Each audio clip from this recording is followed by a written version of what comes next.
what a good piece of bowling. So hello all. So welcome to the new episode of For the Love of the Game cricket podcast. So we are almost in the 10th episode of it. So hope you guys are enjoying what we do, and we have got some good viewership going from the last videos onwards. So that's a good sign, and thank you everyone for your support. So and also keep subscribing, liking. It helps us with the YouTube algorithm to reach other people also. So if that would be a great help. So let's begin for today. So we have the Super Fours of the Asia Cup are going on, and also India released their World Cup squad. So it has been a good cricketing news week. So so I've got Pranav with me. So hi. So hope you are doing well, and so let's begin with the World Cup squad. Then let's come to the Asia Cup part of it.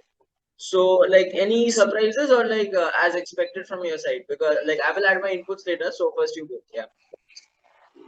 I think it's more on the expected lines. I mean, we had predicted a squad of 15 subject to KL Rao's fitness, and it turned out like that. I'm pretty happy that it turned out like that. There have been talks about not taking Sanju, but yeah, it is unfortunate. But I think that was pretty much expected with KL Rahul being fit and flown to Sri Lanka.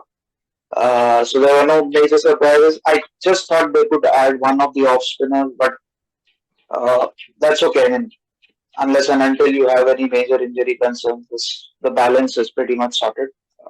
So, yeah, pretty happy with the squad. Yeah. For me also, there was no major surprises. So one question which everybody had was why Sky and not Sanju regarding in his place. So the numbers showed that Sky is out. But I feel that India team are backing Sky because I think they see some potential in him, which is justified because he has done a lot in T20 cricket to show that he can be a great finisher in one days as well. So that's okay. So we give them that liberty. So let's see how that goes. And so apart from that, on the expected lines, nothing much to add. So good that Shreyas Iyer and Rahul both are fit. So that gives us the Yeah. middle order a big boost.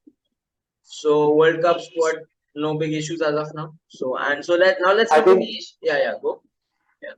I think on the Sky part, it's more or less a sort of backup to the finisher role of say Hardik Pandya. I mean, if they decide to play, say they're playing South Africa in Eden Gardens, and they say, okay, we want three proper pacers and an extra batter. So they might rest or they might drop Shardul Thakur and play Surya so that Hardik is the third proper seamer who has to bowl 10 overs. So that sort of scenario they're looking at because Hardik is sort of that bowler who can bend his back and hit the deck. And Kolkata has been a little pacey. Because you are from Kolkata, so you would know better. Uh, I mean, you have that sort of bounce, especially in the evening under the lights. So they're looking at that sort of situation, and not quite bad from them having Sky as a finisher. But I hope that clicks well. Yeah, I won't be surprised if it also swings around a bit in Kolkata at the evening time. So because it does right now. Like earlier, the pitch was more during Gautam Gambhir when he was a KKR captain, it was more of a spinning track. Now it's changed the nature of it. So hopefully we get some good games in the World Cup. So now coming to the Asia Cup, so it has been maybe you can call it a disappointing so far because with the weather and everything, how it's managed and all these things. So seeing a lot of reactions of people on Twitter and everywhere. So it's justified also because I think there is some rigidity involved because I read recently that there's a chance of rain in Colombo, right? So where the match is going to happen for this India Park. But I think the players and organizers were not willing to shift to Hambantota if I'm not wrong, the place. So there is some rigidity. Maybe it's some logistical issues which we are not aware of, whatever it is. So we hope that we get a full game going for India, Pakistan, and also the remaining matches as well. So now, right, one thing is before I come to the matches and stuff. So one thing which I did not like is that we have a reserve day for India Pakistan, right? So if today's match get washed out, we vote for tomorrow, and but India has a match on I think day after tomorrow with Sri Lanka, right? Yes. So it Yeah. makes the organization really messed up. I feel so even the players if we get half game today, so we will be playing on all 3 days. So that will be too much before World Cup for the players anyway. So we don't want any injuries and stuff like that. So and also I feel that the organization could have been a lot better. So Yeah, And anything you want to add on this, or should we move on to the playing side of things?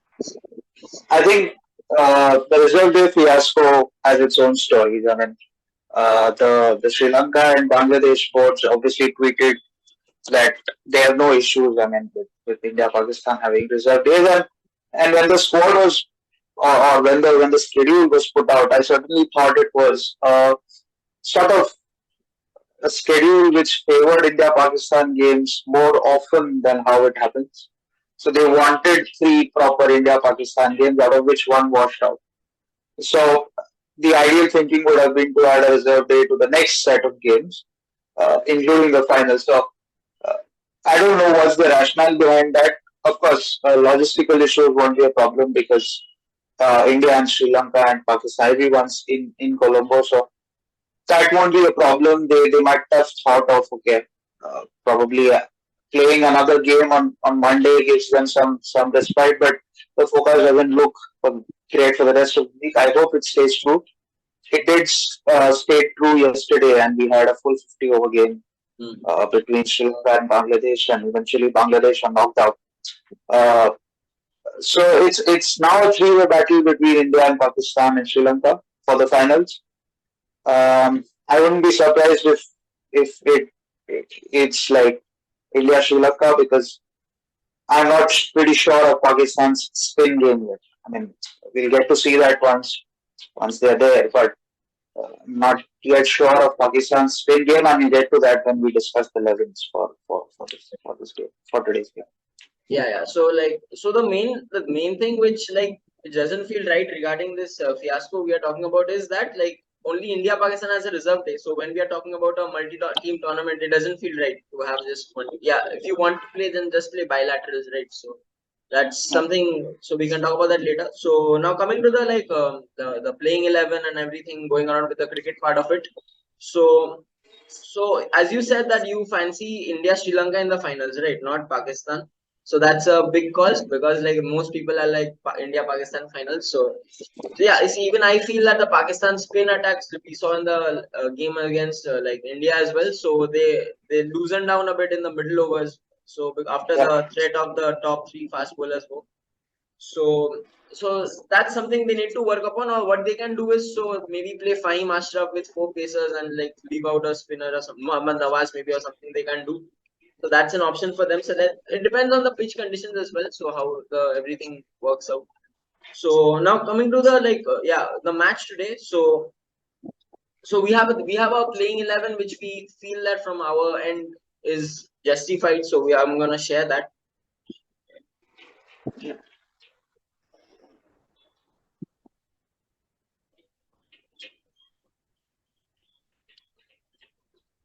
Yeah. So this is what we feel our playing level should be. And as I mentioned earlier, if you see that or rather we have picked Akshar Patel ahead of Shardul Thakur and KL Rahul ahead of Ishan Kishan, a lot of you would argue with us that why KL Rahul and Ishan Kishan is in such good form. The basic point of delaying the squad announcements for both Asia Cup and World Cup was because of KL Rahul. And you know, Ishan Kishan is just a stopgap arrangement for KL Rahul. If it was, if suppose KL Rahul was out of this entire tournament which is happening, it would have been Sanju Samson because Ishan Kishan is just a stopgap arrangement for those particular set of league games that happened. Because he is the designated next keeper, he had to play and he had to play at number 5. So that's the sort of picture that's giving us, and hence we feel KL Rahul will start today as the keeper because he has already kept 50 overs in a practice game in Sri Lanka, which is good signs. So he should start, and based on the pitch that we saw yesterday, it's a slow turner, and I wouldn't be surprised if Akshar Patel gets more turn than Ravindra Jadeja because he has a lot more variation through the air, and and that's what helps it because that also stabilizes our batting versus spin because you can send Akshar Patel as the left-handed option ahead of say Shreyas Iyer or KL Rahul at 4 or 5 and ask him to dash spin just like how Ishan Kishan did. So that base is also covered if you're asking me. who's that left-hander who would come, and we saw that in the West Indies series as well. So this is the lineup that I see that's playing today. Uh, what's your take on it, Satak? Yeah, so like I'm more or less satisfied with this lineup. So regarding that Akshar Patel, I think if it's a slow turner, that's a good choice to leave out Shardul and play Akshar. So I think I want this lineup as well. That's perfect with me. So, but I feel from if you talk about from the most people's point of view, what they feel is that like you want Ishan Kishan, like since he could handle the major mindset is that Ishan Kishan could handle the pace of Pakistani bowlers. So like he has got proper quality. So that's the rationale here. So now the only point here is to understand that he has done it once, right, against high quality, but Yeah. like Rahul has been doing it consistently over like yeah. If we are a bit short sighted because like we feel that whatever we see in front we want that, right. So we saw Ishan Kishan like playing a great innings. So we want him to continue. So that's I won't say that's absolutely not justified. That's justified like for that's personal people's opinions. But like Rahul deserves a chance because like he has the numbers backing him and he has actually proven himself in difficult situations in the middle order in the past, right? In tricky Yeah. situations. So at least like he deserves to start. So if normal logic goes, so let's see what the team management does. So this is our thinking, our lineup. So how we would want Yeah. this to go. Yeah. Yeah, quickly on KL Rahul before we finish this segment off.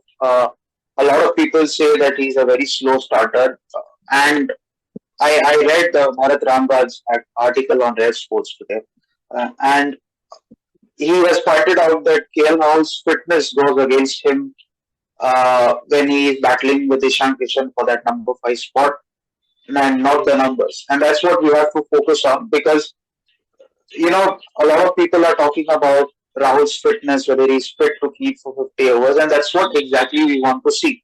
And there's no better game against, other than Pakistan, where you have such high intensity and pressure, irrespective of the weather and the pitch. You have to have someone who absorbs that pressure. Yes, Ishan Kishan played a fabulous knock last time, and I don't deny that, and I won't ever deny that. But looking at the conditions and what the balance of the side fits in, I think KL Rahul should start because he is a designated number one keeper. I mean, if you look at the World Cup squad as well, he has to start. And if he's playing on a wicket like Chennai against Australia on October 8th, that's about a month later from today. So you have to have that keeping skills on slow turners because Chennai won't give you that rhythm. Right. We are unfortunately missing Prakash, who's a Chennai, and he would tell us better having played cricket there. But Chennai is like a slow turner, and you won't get all of a sudden a race turner where you need a professional keeper like Ishan Kishan. You can, have a makeshift keeper like KL Rahul and adjust. So probably Preva Dasa gives you that sort of a venue where you have Chennai like replica conditions and the weather as well because it starts raining in Chennai probably around mid October. So it's a kind of a Xerox situation to Chennai versus Australia. You have Pakistan here, you have Australia there. So things are settling down a little bit right before the World Cup. We of course have the Australia series coming, but I would want KL Rahul to start because of the conditions and the team. Yeah, that makes a lot of sense to start him as well. So I think what Ishan Kishan has done with that knock is give us a very, very good backup. So like he has proven himself to be a very capable handle because so before this innings, the people were not aware of Ishan Kishan. Everybody was like, why he's in the squad and all these things, right? So it gave us a proper idea. So what he can do if he fires, so that's a very good thing to have because it's a World Cup, right? It's a long tournament. Injuries can happen to anybody, so that's a good backup to have. So now let's go. Yeah. So now let's go to another like talking point. So now so the other two teams say Pakistan and Sri Lanka. So let's start with Sri Lanka a bit and end off with Pakistan. So Sri Lanka, I think, has a very like amazing record, which like most people like don't understand is that they have a winning streak going off. I think 13 or 14 ODIs or something like that. 13 ODIs. Yeah. So that's a huge thing. I think it's a record for them as well, and I think it's a huge thing for Sri Lankan cricket. So we don't normally associate them strong right now, but they have been winning a lot. So what do you put it down to? Like, is it the spinners doing the job for them? Is it the like pacers or like what is going clicking for them so far? I think throughout the Asia Cup, if you look, they've been missing key players. Hasaranga is not there. Pushpanda Chamira is not there. The players like Dunit Velalage are stepping up. Shanaka is stepping up with the ball. It's been like they are playing like a team together, and that's what matters in the World Cup. I mean, they don't have firepower up top. They have players who absorb the pressure, take slow starts, like Patul Nissanka and Dimut Karnaratne was an experienced pro. They rely on them, and of course they do have other options to look at, but they rely on them. They make sure that their batting clicks together. Kusal Mendes has been an excellent uh, addition to that. Sadira Samaravickrama played a excellent knock yesterday.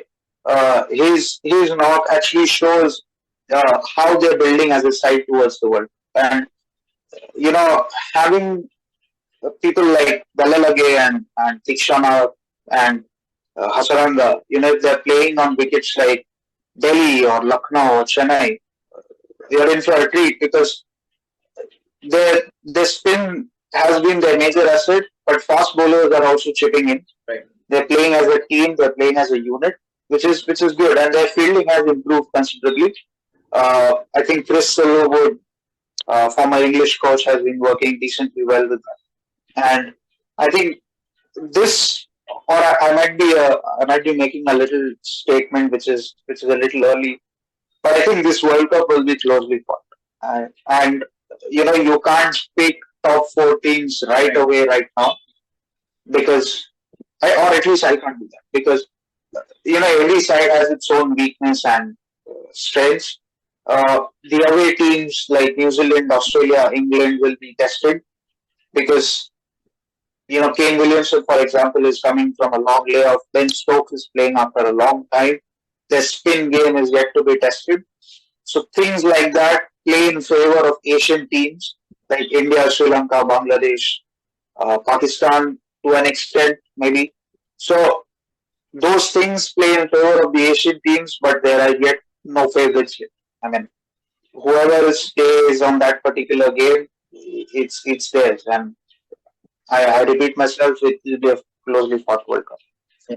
Yeah, even I feel the same. The reason why I feel so because like it's an Asian condition, right? It's in India, and normally like Australia, England, they are a level above say teams like Sri Lanka and all Bangladesh and all these teams. But since it's in India and like I know ICC will be making the regulating the pitches and all those things, so we are gonna get more or less a uniform pitches. But still, you can't change the nature of pitches, right? So a pitch Right, yeah. which will turn is going to turn, right? So I think that makes it more like interesting and more evenly fought. I think so that will give us many little since it's in different parts of India, like little dynamics everywhere it will be played. So some kind of conditions you're gonna expect in Kolkata, different in Chennai, Mumbai, different. So like that's the like whole point of having a World Cup, and it's in India. It's very diverse. So I think I'm really excited for this World Cup as well. So let's see. Like looking forward to follow it properly.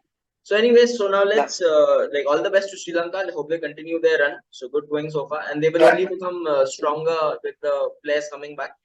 So now let's come to Pakistan. So our last topic for today. So basically, like Pakistan, so everybody knows like Pakistan earlier was called unpredictable, but I think now everybody knows their pattern and everything how they like progress. Right? They have got a decent like Babar Azam, Rizwan. Basically, they hold the Pakistan batting together, and like they have got chipping in Iftikhar Ahmed, chips in, and like middle order. There are players, but I don't think you can properly rely on them in a collapse. But I feel that like Babar Azam and Rizwan are the main like anchors or like whatever you call holding the innings together, and the bowling is mainly the fast bowling, right? So you have got Shaheen Afridi, like Naseem Shah and Harris Roth. They have got a good young Mohammad Wasim Jr. as well in the like ranks, Yeah. and if Fahim Ashram plays, that's something else. So I think that overall, what's a bit weak is there like Shadab Khan, Mohammad Nawaz, these players like the spinning part, as you said earlier. So that is weak. So and in a World Cup in India, I don't think you can survive without a good decent spin attack. So that will so yeah, Pakistan are definitely I would say one of the like top teams like or top contenders for the World Cup. But like if they need to like go the distance, I feel that they need to get their spin order in like shape properly, And I see like so. What do you think of having both Mohammad Nawaz and Shadab Khan in the playing 11? So like I know that like so I have never really like seen Mohammad Nawaz like doing that much with the ball or bat. Like I know like he's a decent player, but like yeah, Shadab Khan has proven a bit like in the past that he's a great fielder, batter, and bowler. But regarding the Mohammad Nawaz, that place, I don't think like I think people are like what I feel is basically after the Pacers that like teams will actually feel a bit of relief facing say Mohammad Nawaz or something like that. So that's that you don't want. You want to keep the intensity going. So yeah, what's your take on this? I think uh, the middle overs has been a concern for Pakistan on both batting and bowling. And in our last episode, we saw how Pakistan fares in the death overs rather. Uh, their tail enders contribute a lot, and that's a bit worrisome. I mean, when you're batting or when you're batting first, especially in a World Cup, there are a lot of factors, including net run. So when you're batting first and you suddenly encounter a collapse, and you're say bowled out for 220 of 40 overs or 42 overs, and then the opponent chases that target down in about 35 overs, your net run rate is hampered badly. So that is something that Pakistan needs to address. When they are bowling first, again, the sort of releasing pressure with, you know, by doing him on spinners. They're not bad bowlers. Definitely, they're not bad bowlers. But the point is that if you compare India and Pakistan in game one, of course, minus the rain, India had that extra cushion of say Hardik Pandya or Shardul Thakur because it was a pitch in Palikule where it was giving something for the spinners and the pacers. But if you're bowling the right areas, then it's gonna give you better results. Like Haris Rauf hit the pitch, he got wickets. Shaheen Shah hit the right lens, he got wickets. So basically, you got to be relentless on that aspect. And once you have that spot fixed for you, like it's going right for you, you have to be sort of that relentless bowling attack. And Pakistan sort of missed that link with that five bowlers and Aga Salman and Iftikhar Ahmed contributing with the ball. So that sort of loosener comes in a bit because we saw Shadab bowling a couple of full tosses to Ishan and Hardik. So that sort of keeping the pressure on has been missing from Pakistan's link. And I think it's because they have been on the road for such a long time. I don't know if that affects the sort of game plan, but you know, traveling to Pakistan then to Sri Lanka, these could be silly reasons, but it could affect their game plan. Sort of they're lacking on options as well. I mean, they have good pacers, but in India you have to find that balance between pacers and spinners. So, for example, if we take Australia, they have Cummins, Stark, and Hazelwood, and then they have Agar and Zampa, along with Stoinis and Maxwell. So they have seven bowlers who can bowl. And on slowish wickets, even Maxwell, Zampa, Agar, and Stoinis can bowl their cutters and get through those middle overs. But in case of Pakistan, you see you have Shadab Nawaz, Aga Salman, and Iftikhar. So that's only four bowlers for you, and you can't have one of the pacers kept on bowling because then what Babar fears is that you don't have that bowler specials. So that sort of concern pops up. So they want somebody to step up, or I think Babar has to think like Dhoni to finish one of the bowlers in the top 10, one of the spinners in top 10. Maybe bring Nawaz at the power play and see what happens. So those sort of tactics are kind of missing from their thing. But as you said earlier, they are a decent side. It's not that they are a bad side. It's just that they need to get certain aspects right. As I said in the earlier episode, if you pull out Babar and Rizwan from the batting lineup, it simply looks hold up. I mean, except Imam who's been firing now, it looks completely hold up. So that also needs to click. Like Ajinkya Bhai mentioned last time, that their middle order is not consistent. It's not consistently playing games together. Now they have started doing that, but I hope that clicks. They need to start their middle overs game on both batting as well. Right. And so, like, the only one point I want to add here is like regarding the Pakistan death bowling. So against India, we saw that all the main bowlers like had like 5 overs or approx left in the death, right?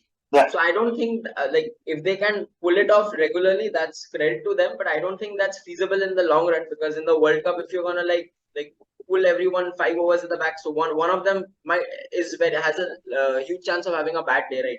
So that can like Yeah. cost you a lot. So I think in the middle overs, Pakistan need to like get their pacers in as well with the spinners. So I don't, you can't just put spin and then pace and like that. I think they need to mix that up a bit.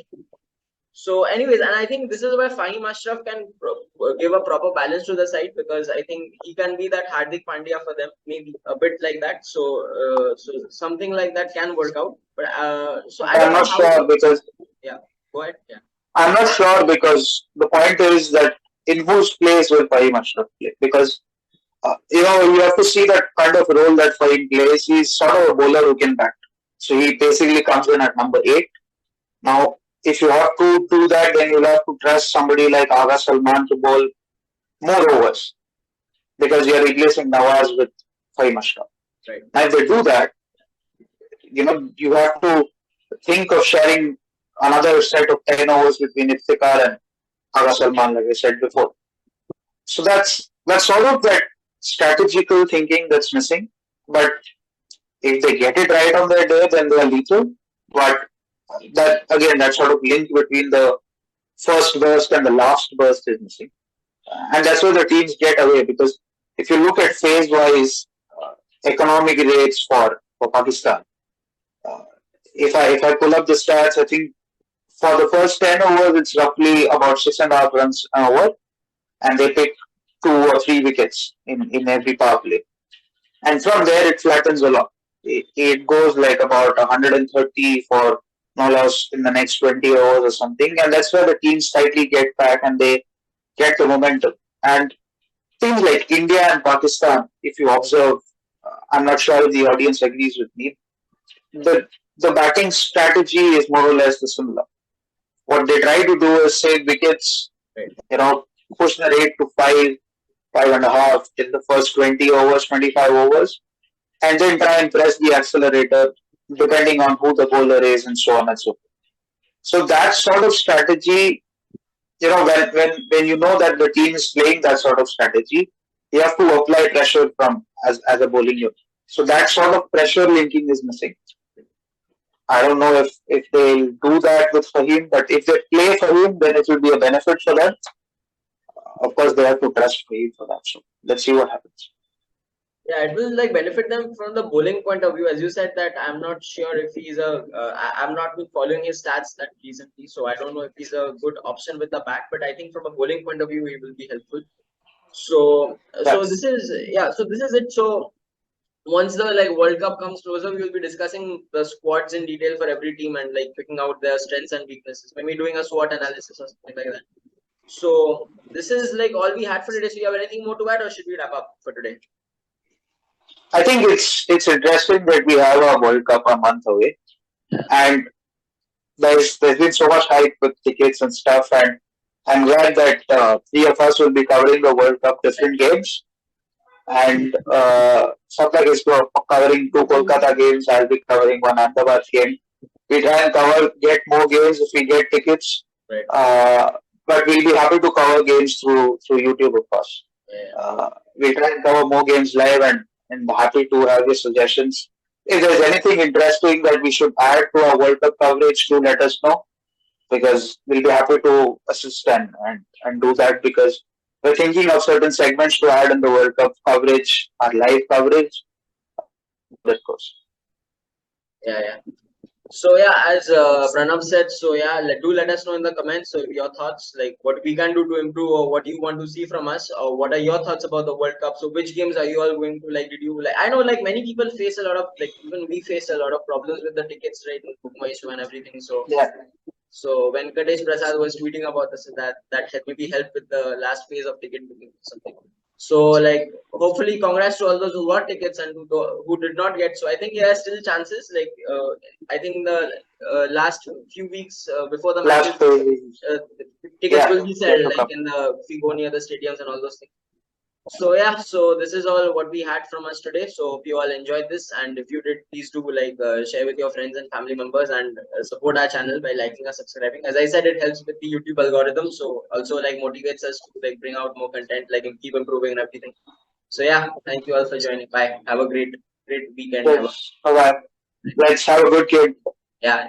Hope we get a good full game. Yeah.